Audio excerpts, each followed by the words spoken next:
The word electrical system fault or electrical system error in a Porsche EV has two most common culprits, and neither of them will make you happy.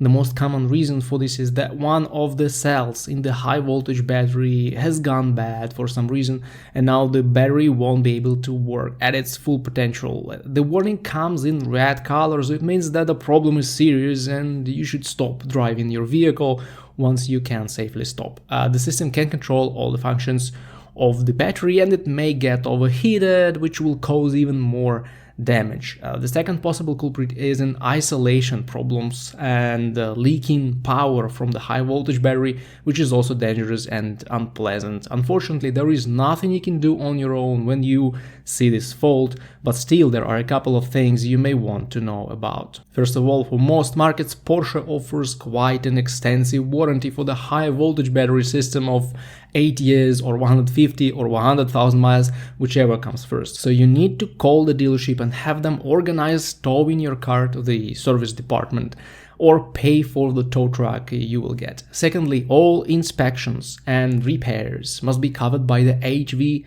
battery warranty, no matter what they eventually find, unless the car has reached the mileage limit. And thirdly, the dealership will most likely have no clue what to do in this case. Unfortunately, there are fewer good EV mechanics than there are Porsche dealerships, so repairing HV systems is a nightmare for them.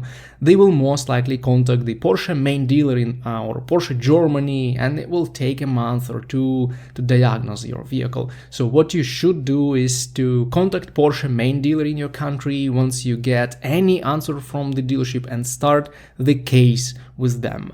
Claim that it's a safety issue since you were distracted by the red warning in almost new car and you want to get it fixed as soon as possible, and of course covered completely by the warranty. And of course claim that you want to get a loaner car from them immediately, and it shouldn't be of a worse class than your Porsche EV. When there is an open case with the main dealer, your dealership will work much more efficiently to fix the vehicle. I know several cases when people use the lemon law in various countries and successfully got their money back from Porsche after their Taycans have been sitting for several months in the dealerships. So you may consider this path unless your dealership is more professional and can fix the issue fast.